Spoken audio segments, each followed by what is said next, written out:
What's up, guys? Halloween is officially over, but that doesn't mean horror goes to rest. I wanted to give my review of Terrifier 3.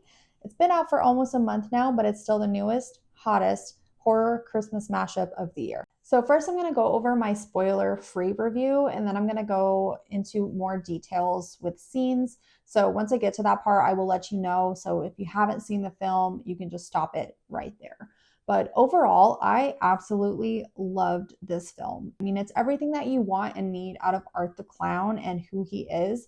He is so much funnier in this one compared to the other two, but it is just as gory. Art has crazy facial expressions as well as mannerisms. He's super animated in this one, and it adds to the comic relief of the entire film, which I absolutely love. So if you really like gory but also funny films, this is a great film for you. I also love that this one answered a lot of questions that I had in Terrifier 2. I was really confused with the little pale girl, Sienna's sword, as well as her father, and how they were all connected. So I love that this one really dove deeper into those connections and really brought it all together in continuation of the story. Now, do I think any of the kills in Terrifier 3 topped the Saw scene in Terrifier or the bedroom scene in Terrifier 2? No. The bedroom scene will honestly be my favorite kill thus far throughout the franchise, just because it's so gruesome and torturous. But I do believe that Art had some really creative kills in this one, and I still think it's as gory. It just didn't top any of those kills for me. There is one particular scene that I did find most disturbing out of the entire franchise, which I'll get into later during my spoiler review. And it wasn't even a kill. So, but I'll dive deeper into that later on.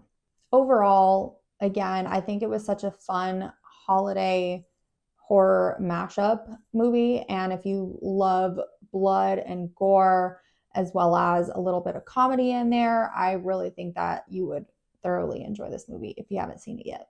Now on to my spoiler review. So again, if you have not seen the movie yet and it still hasn't been ruined for you, now is a good time to stop, or if you want it to be ruined, that's okay too. Just continue on. So I do want to dive right into the most disturbing part of the film for me. So it's right after the opening scene. You have two demo guys that are walking through this abandoned house where Art and Vicky are at, and they're just making sure that there's nobody in there before they totally demo the house.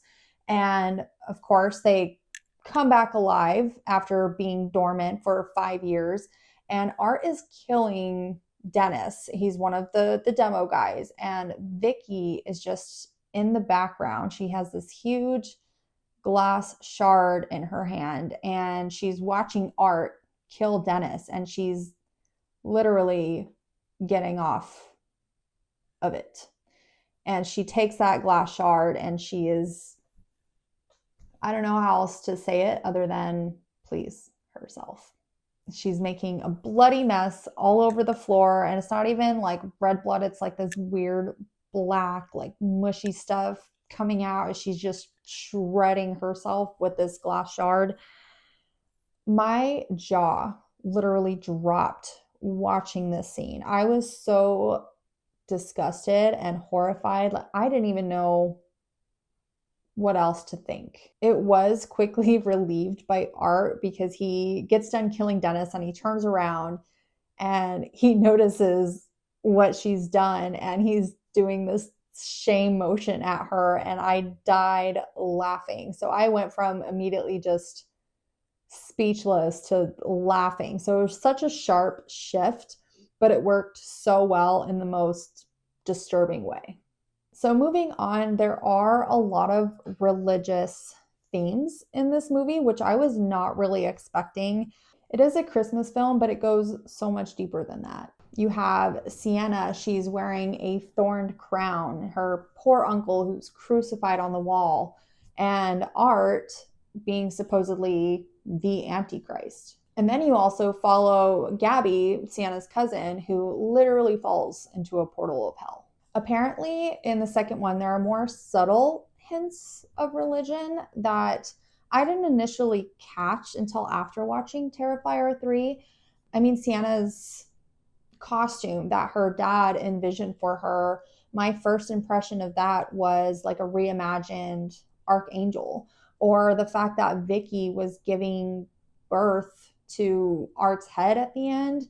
It just, I guess it kind of gave me the feel of the Omen, like he was being rebirthed as the Antichrist. So in Terrifier 3, there were more prominent clues. You finally get to see how the sword is forged, which is by what I can assume is a demon, and he kind of looks like an orc from Lord of the Rings. I mean, the similarities are uncanny. And he is being contained and controlled by this statuesque Mother Mary. So this would explain why the sword didn't get damaged during the house fire in Terrifier 2, and also why it could be the only thing that truly harms and could kill Art the Clown. And Sienna being the chosen one, as Vicky reiterates in Terrifier 3, further answers as to why she can't be hurt by the sword herself. Now, I am no expert in religion by any means. I'm probably missing a lot of things or even getting certain things wrong. This is just my own personal analysis and interpretation, just based off of some similarities that I've noticed from what I do know, but completely my opinion. On to the kills. By far, I would say that my favorite kill in the entire movie would have to be the shower scene. And it's not even necessarily the kill itself, but you see Cole and Mia talking earlier before they start getting it on in the shower. And she's just so obsessed with trying to get this interview with Sienna. And she explains that she just wants to know what it's like to be in the presence of evil. And what do you see in their eyes when you look into them? And Art gives that to her. So not only does he kill her and chainsaws her breasts off, and she's just sitting there mangled in the shower, I mean, he takes off those Christmas glasses and really looks into her eyes, exactly what she wanted. And she died getting what she wanted. So it kind of comes to show, be careful what you wish for. And then it pans over to Cole, who he already severed his leg with the chainsaw. And you see Cole just trying to crawl away. And in reference to the first Terrifier, he takes that chainsaw and he starts sawing in the middle of Cole's back from behind. And you see his man bits just being completely shredded. To be fair, they both did go against Randy's rules to surviving a horror movie. My next favorite kill has to be the kid in the opening scene. And it's not so much the kill itself, it's because you don't see what's happening. All you do is hear it, and you do not have to see what's happening to know what's happening. The sounds are very graphic, and you just know that he is hacking and slashing this kid up to bits. So this was the alleged controversial scene where a lot of people ended up walking out, which I honestly don't see how it can be controversial, because there are so many horror movies that include the harming and killing of kids. Pet Sematary was a big one. Trick or Treat is a very good example of that, as well as the remake of Dawn of the Dead. And there are so many others. Nightmare on Elm Street, even though it didn't actually show him killing or hurting the kids, it was still implied. I just think people are forgetting what horror is really capable of, and it comes to show how far Art is willing to go and how evil he truly is. And I think it really amplifies the fact that you really don't have to see what's going on to know what's going on.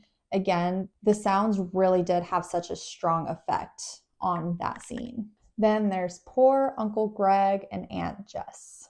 Greg definitely had some conflicts with Sienna staying with them, being that she was in and out of psychiatric hospitals, but Jess was really wanting to work with her and help her in any way that she could. Unfortunately, that led to their demise. Greg was crucified on the wall, which, again, one of those religious symbols that I was talking about, and his head was actually the tree topper of the Christmas tree.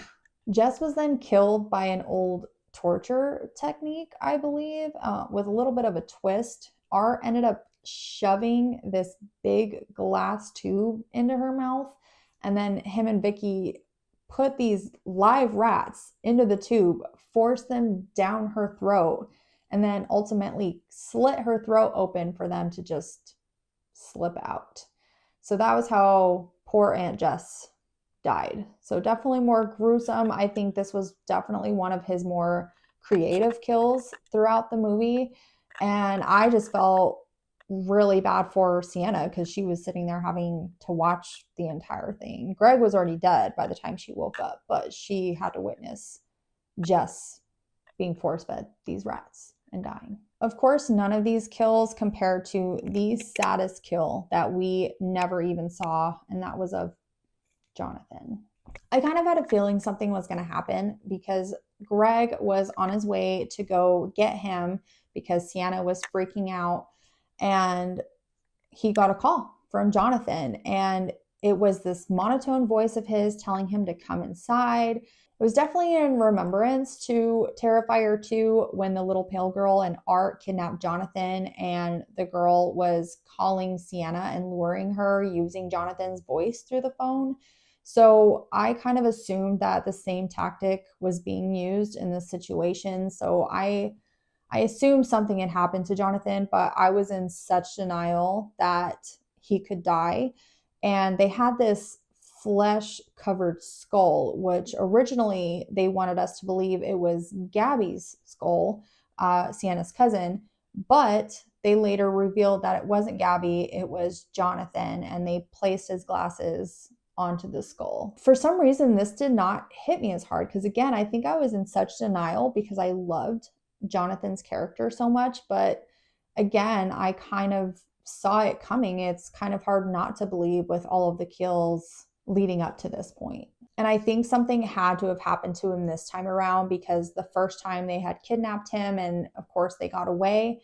And I think this time they weren't going to take any chances. So I think they just took him out. Overall, I had so much fun watching this film. They've already confirmed Terrifier 4, which will be the end, supposedly, of the franchise. But I'm super excited to see how much further Damien Leone is willing to go. He's already pushed so many boundaries and limitations, so I can only imagine that he's going to make the fourth and the last one super gruesome, even worse. At least I'm hoping so, because I really think that this franchise, when it does end, it needs to end on a complete banger. As far as the storyline, we can safely assume that it's going to be based around Sienna trying to go back through the depths of hell to find Gabby and bring her back. But I'm very curious as to how Art is going to come back into play and how much bigger the kills are going to be. I'm assuming that the budget is going to be even more than Terrifier 3. So I can only imagine it's going to be way gorier. I'm also just very curious how more creative Art can get with his kills. I think the horror community really needed a new modern day horror icon. And I think Damien Leone totally delivered with Art the Clown 100%. I hope you guys enjoyed my first movie review. If you liked it, please click the like button below. And if you want to see more, please subscribe. I'll catch you psychos later.